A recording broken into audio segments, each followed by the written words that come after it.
हरिओम प्रिय दर्शकों, यदि आपकी तुला राशि या तुला लग्न है तो इस वीडियो को पूरे ध्यान से देखिएगा, समझिएगा। इस वीडियो में हम समझने वाले हैं, जैसे कि आपने थंबनेल में देख लिया होगा, पढ़ लिया होगा कि ब्रह्मांड में बहुत बड़ी हलचल होने जा रही है। ग्रहों का असली खेल शुरू होने वाला है, क्योंकि ये जो समय है अगस्त का महीना, ये बड़ा महत्वपूर्ण है। इसमें 9 के 9 ग्रह अपनी स्थितियों में परिवर्तन करने जा रहे हैं।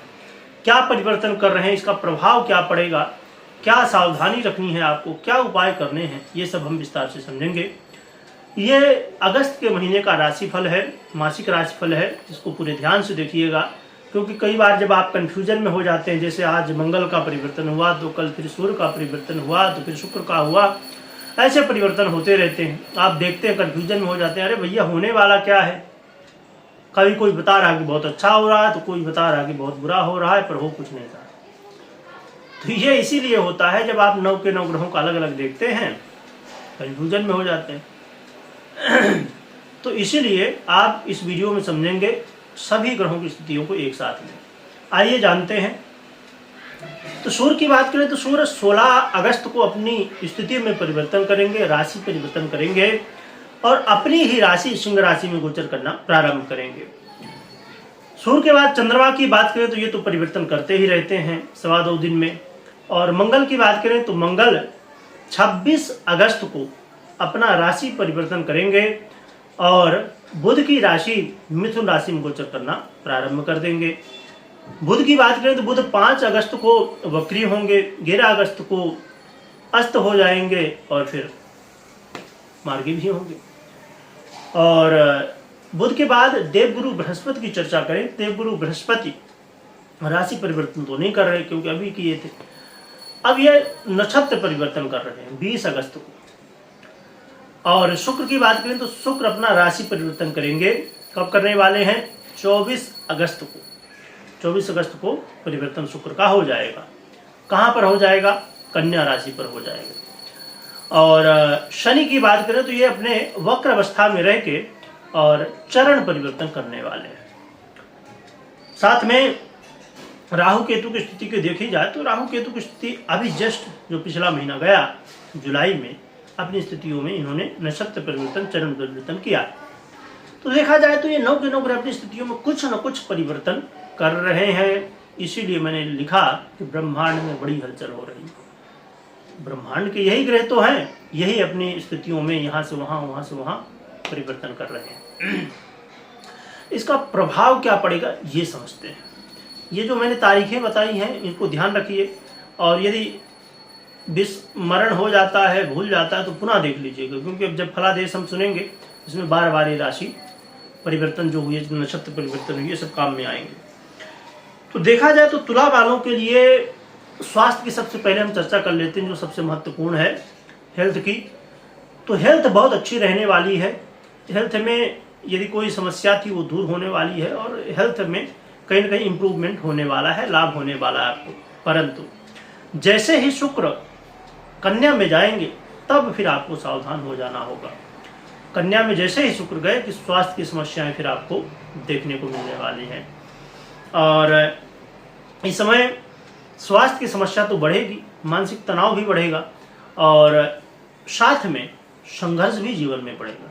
इसलिए जो भी करना है आपको पहले कर लीजिए। इसके बाद हम विद्यार्थियों के, स्टूडेंट की बात कर लेते हैं। स्टूडेंट की बात करें तो स्टूडेंट के लिए भी बहुत अच्छा समय। स्टूडेंट के लिए कहीं ना कहीं आपके जीवन में एक ऐसा समय है कि उच्च शिक्षा हासिल कर सकते हैं, यानी कि मन आपका ना पढ़ाई में बिल्कुल गहराई से लगने वाला है और इस समय का पढ़ा हुआ आपके बड़े काम आने वाला है। इसलिए इस समय फोकस भी आपको करना चाहिए पढ़ाई में। ये जो समय महत्वपूर्ण समय है, इसको खोना नहीं चाहिए। इसमें पूरा ध्यान पढ़ाई में लगाइए, यहाँ वहाँ बेवजह का, क्योंकि जब अच्छा समय होता है और अच्छे समय में हम कोई काम करते हैं, उस समय हमें सफलता देखने को मिलती है। लव पार्टनर के लिए सामान्य स्थिति रहेगी, बहुत कोई अच्छा भी नहीं, कोई बुरा भी नहीं, है ना। तो ऐसा चलता रहे, जैसा चल रहा वैसा चलता रहेगा। अब जैसा चलता रहेगा मतलब ये है, यदि झगड़ा हो रहा है तो झगड़ा होता रहेगा और यदि प्रेम है तो प्रेम रहेगा। तो इसलिए जैसा है वैसा चलता रहेगा। अब आइए आगे बढ़ते हैं और बात करते हैं एक जो महत्वपूर्ण हमारे जीवन का दाम्पत्य जीवन, आपकी मैरिज लाइफ कैसी रहेगी। तो मैरिज लाइफ में भी स्थितियाँ थोड़ा सा डामाडोल होंगी। मैरिज लाइफ की स्थितियाँ बहुत ज़्यादा श्रेष्ठ नहीं है, जो कि बहुत ज़्यादा समस्या तो भी नहीं है देखी जाए तो, पर हाँ बहुत श्रेष्ठ भी नहीं। यदि कहा जाए तो खासकर जैसे मंगल का परिवर्तन और शुक्र का परिवर्तन होगा तब तो बहुत ज़्यादा सावधानी बरतनी होगी। तब फिर आपको बिल्कुल सावधान 100% हो जाना चाहिए क्योंकि फिर एक दूसरे के प्रति जो तनातनी होने वाली है, यानी कि वाद विवाद, एक दूसरे के प्रति आरोप प्रत्यारोप, ये जो सब लगेंगे, इससे बचने के लिए आपको सावधान थोड़ा सा रहना होगा। और व्यापारियों की हम बात करें तो व्यापारियों के लिए अच्छा बिल्कुल ठीक है, व्यापारियों के लिए बढ़िया है। आप आगे बढ़ते रहिए, कोशिश करते रहिए, परंतु व्यापारियों को एक बात का अवश्य ध्यान रखना है, यदि शुक्र से संबंधित ही व्यापार है आपका, तब जब शुक्र का परिवर्तन होगा तब फिर सावधान हो जाएंगे। और बुध से संबंधित भी व्यापार है तो भी आपको सावधानी बरतनी होगी। बाकी व्यापारियों की स्थितियाँ ठीक है, कोई खास समस्या नहीं, क्योंकि देखिए धन लाभ हो रहा है, स्थिति जब बन रही है तो व्यापार भी बढ़ेगा, तभी धन लाभ होने वाला है। और हम बात करें जो लोग जॉब करते हैं, जो लोग नौकरी पेशा में हैं, है ना, अपने प्रोफेशन में हैं, तो इनकी स्थितियाँ ठीक है। इसमें धन आगमन कहीं ना कहीं से कुछ ना कुछ हो जाएगा और कोई ना कोई व्यवस्था होने वाली है। तो जॉब करने वालों के लिए स्थितियाँ बढ़िया हैं, बस कर्म करते रहिए, क्योंकि बिना कर्म के तो कुछ मिलता नहीं है। तो कर्म करते रहिए और लाभ आपको मिलता रहेगा। तो देखा जाए तो ये जो अगस्त का महीना है तो तुला वालों के लिए एक ऐसा महीना है कि लाभ ज़्यादा है, थोड़ी सी कुछ सावधानियाँ भी हैं, जो मैंने बता दिया आपको। तो यदि आप सावधान रहते हैं और थोड़ी सी सावधानी, और ख़ासकर देखा जाए तो सावधानियाँ विशेष रूप से कब होंगी, इस महीने के लास्ट सप्ताह में, लास्ट हफ्ते में, है ना, सावधानी फिर शुरू हो जाएगी। फिर अगले महीने का हम अगले वीडियो में जानेंगे, फिर जब अगला महीना आएगा उस समय। परंतु अभी देखा जाए तो लास्ट सप्ताह से थोड़ा सावधान हो जाना होगा, क्योंकि जब मंगल और शुक्र का परिवर्तन होगा ये कहीं ना कहीं नुकसानदायक है, तो इससे थोड़ा बचना होगा। बाकी स्थितियाँ इधर सब पड़ी देखा जाए तो एक ऐसा है कि बैलेंस है। अब देखिए 9 के 9 ग्रह तो अनुकूल किसी के हो नहीं सकते, बाकी जितनी स्थितियां हैं वो तो लाभदायक ही हैं।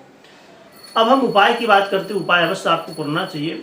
उपाय में देखिए यहाँ पर उपाय क्या करना चाहिए कि सबसे सरल है, और श्रावण चल ही रहा है, तो श्रावण में तो बहुत सरल है, भगवान भोलेनाथ की आराधना, बस इसी को कर लीजिए। पर भोलेनाथ की आराधना अकेले नहीं करनी है, साथ में पूरे शिव परिवार की आराधना, पूरे शिव परिवार की आराधना करिए। खूब जल चढ़ाइए भगवान भोलेनाथ को, खूब अभिषेक करिए। और अभिषेक करने के लिए भी अब देखिए भोलेनाथ की आराधना करनी है तो सामग्री भी इस समय उपलब्ध होती है। खूब अभिषेक करिए, खूब पूजा पाठ करिए, कल्याण होगा आपका। वैसे भी स्थितियाँ काफ़ी बेहतर हैं, थोड़ी बहुत हैं समस्याएं, वो भी करिए। और साथ में देखिए शिव परिवार की तो करेंगे तो सबकी ही हो जाएगी, पर ध्यान रखिए कि शिव जी के साथ में माता पार्वती की आराधना अवश्य करिएगा, क्योंकि दाम्पत्य जीवन बहुत श्रेष्ठ नहीं है, तो थोड़ा सा माता पार्वती की भी आराधना करेंगे, दाम्पत्य जीवन भी बेहतर हो जाएगा। तो बस यही उपाय करिए। और कोई भी महत्वपूर्ण यदि आप निर्णय ले रहे हैं तो पहले जन्म कुंडली को चेक करिए। जो नए दर्शक हैं उनके लिए मैं बता दूं कि आपको हमेशा कुंडली चेक करने के बाद ही कोई निर्णय लेना चाहिए, क्योंकि ये जो आप सुन रहे हैं ना ये गोचर का प्रभाव था। अब यहाँ पर अब ऐसा होता कई बार, इसलिए मैं हमेशा बताता हूँ कि जो नए दर्शक होते हैं उनको ये मालूम नहीं होता अब किसको चेक करना है। तो ये मासिक राशिफल की हमने बात की, तो सभी को चेक करिए, दशाओं को अवश्य चेक करिए। अब जब हम कोई विशेष ग्रह की बात करते हैं, जैसे अब मंगल का परिवर्तन हुआ, तो हम फिर खाली मंगल को, या मंगल जिस राशि में है उसके अधिपति को, या और कोई ग्रह युति में है तो फिर ऐसा। पर ये मासिक राशिफल है तो सभी ग्रहों को देखना होगा। कमेंट में ओम नमः शिवाय लिखिएगा, लिखने के साथ खूब स्मरण करिएगा। वीडियो देखने के लिए बहुत बहुत धन्यवाद।